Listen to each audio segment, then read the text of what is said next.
Hello. Just like our amnesiac protagonist, Dante, I too am clearly headless. So I'll be talking with my hands for a lack of mouth. Quick disclaimer for this vid and my future playthroughs in general. Please avoid spoilers or even alluding to spoilers. If I ask questions or speculate, which I do a lot, most of the time I won't actually want an answer unless I just missed something. For example, I asked what year it was and chat told me to look at one of the menus. That kind of help is fine, but anything beyond that is not. Please be careful about the things that you say. I was a lot less worried about spoilers before I properly got into the game. But after Conto 3, I've become a lot more invested in the story and world building, and now I'm scared to look in comment sections. So let's start. So I knew nothing about Lobotomy Corporation, Library of Ruina, or Limbus Company before this, aside from a vague feeling that they were connected or by the same developer, maybe. I'm not a fan of being thrust right into action at the start of games, typically, but I accepted it since it's such a common device to kind of hook the attention of a new player. I get it. What I do like is being thrust into the story.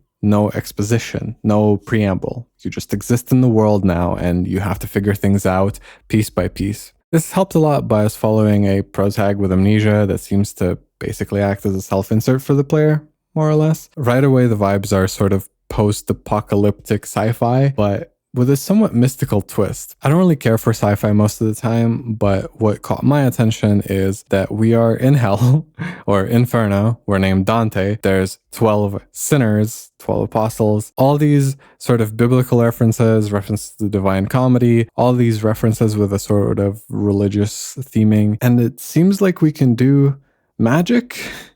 We can't really do magic in the sense that we can cast spells and whatnot, but Dante has a power to revive sinners, and specifically sinners. Obviously, this could be still a sci-fi thing. Maybe his prosthetic head just resonates with like a chip that's implanted in each of the sinners, and because of that, they can get revived or something. Sure, right? I whatever. But the feeling that it gave me is that there is some kind of magical system or some kind of connection that's spiritual or something a little bit more, less technology oriented, more magic, if that makes sense, which is something that I like a lot. I like spirits and ghosts and ghouls and magic stuff. I like mysteries and mystical stuff. So I was drawn in. I'm also getting ahead of myself, but I find it interesting that in Conto 2, for example, in the later stages, it started incorporating some Slavic folklore themes. Witches were mentioned a bunch, and ice castles and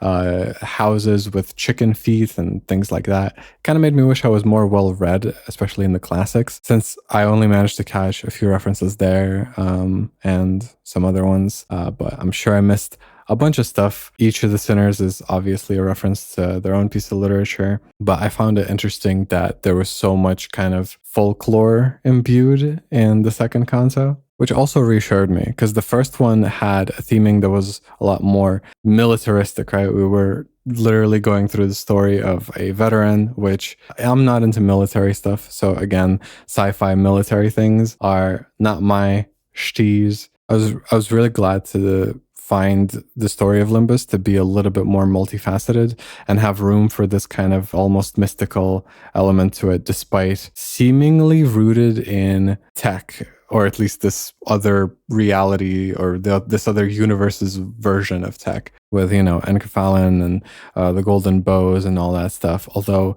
those seem to also, though now that I mention it, the golden bows themselves have a sort of mystical element of resonating with a person's past experiences, sins, perhaps.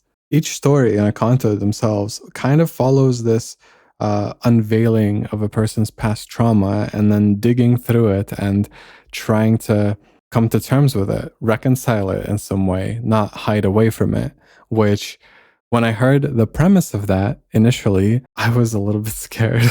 I'm sorry. I had low expectations. Okay, I had low expectations. This could be done really bad. It could be really cringe, but it wasn't. And I'm so happy. And that's why I'm actually excited about the story now, is because it could be done in a really bad way. And the first 3 cantos showed to me that they are willing to actually put a lot of effort in exploring the stories of these characters in a way that's really good. It's not without criticism. And I will say that the exploration of these characters' backstories is slightly shallow, mostly probably because of the length of each canto. I know that they get longer over time, and I'm sure they go more in depth. But in retrospect, Gregor, Rhodia, we know very little about them. We just have a basic kind of idea. Really hope we learn more. I should say I haven't done intervalos yet, so I don't know what 3.5 holds for me. I'll probably do that tomorrow as of this video. But Sinclair, on the other hand, felt quite a bit more compelling than the other 2. It went more in depth. It touched on themes that I personally cared about. I said this as I was playing it, but I didn't realize how political the game would get. But so far, I'm fairly happy with how it's handled. I know I'm kind of all over the place, but I feel compelled to say that I really like how in Conto 3, we seem to unveil the world a little bit more, and we actually get to have a glimpse of what an inside of a nest looks like. And also, we hear about the outskirts, which is a type of location in fiction that is always very exciting, right? What is out there in the wilds and the unknown, right? I love that shit. Inject it into my veins. I want to know immediately, but I know I won't for a while, and that's okay. And I'm really excited to learn more when the time cometh. I actually really like the variety that's also present in the cantos. The first one, again, kind of has a militaristic vibe in terms of the backstory. We're talking about war and veterans and bugs and human abominations and stuff. Conto 2 is very different from that. We're fighting a lot of thugs and you know, mafia people. Chicken houses, I guess. And Conto 3 is a lot more about the number 1, the Inquisitors, and number 2, prosthetic people, machine, cyborgs, basically. I've really enjoyed the variety and the imagination that goes into all that.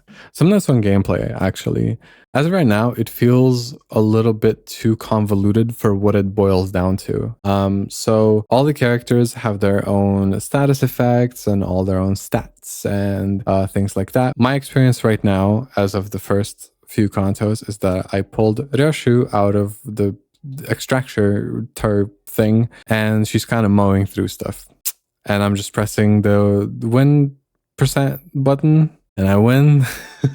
The thing that I'm kind of worried about is that when the gameplay system actually reveals itself to me, once the gameplay becomes more challenging and I'll have to actually contend with the mechanics a lot more, that I will enjoy it less. That, you know, it's just not going to be a part of the game that I enjoy all that much. This might happen, but I'm saving it for the future. I'm not going to doom about it right now. I don't know. Truly, I don't really know what the solution would be to the alternative of having the win rate button. It seems to function well enough, especially considering how much grinding you would be doing otherwise, because you do want to have smaller enemy groups and things in between the bosses that you can kind of go through. But if you have too many of them and then you're constantly playing this turn-based game, it's going to take forever. I get the purpose of it, and I am ultimately thankful that it exists, but it does feel like a bit of a waste when I am playing a Conto and whenever there's a gameplay section, I'm just kind of pressing a button, and then it basically serves as an excuse for me to process what is happening, I guess, in the story, and discuss it and talk about it and just yap about what's going on in between the fights. So I feel pretty okay about it, but not entirely positive or negative, even though I do like the team building aspect. But I think a younger version of myself would actually hate the dungeons because they give you so little information to go off of. It kind of works as part of the narrative that you're going in blind and exploring and just rolling with the punches of whatever happens on the path you choose. But typically, if we're talking pure gameplay, I really like knowing I'm in full control of what happens. And if I take a risk, I want to know completely what that risk entails and what my chances of success are. What's the potential reward? It hasn't been an issue yet because I treat dungeons as mostly just part of how the story is told, but I wonder if I feel that way because my party is a bit overpowered right now. I worry that later dungeons are going to be more frustrating because I'll want to do them more optimally, and the only way for me to do that will be to basically ask chat to spoil me on where to go. Again, I'm just speculating on how things will go in the future. I'm looking forward to experiencing it and seeing if I'm right or wrong. Okay, to stop the glaze train for a second, I'll talk about things that I don't like. Story-wise, I think the side characters have been mishandled. We get introduced to Jesse and James. I don't remember their actual names, and I don't care. One of them dies, the other goes off somewhere. We also get introduced to the redhead girl, whose name I also forgot. I'm sorry. If you care about these characters, you're allowed to do that, okay? But I'm talking about my personal experience, and I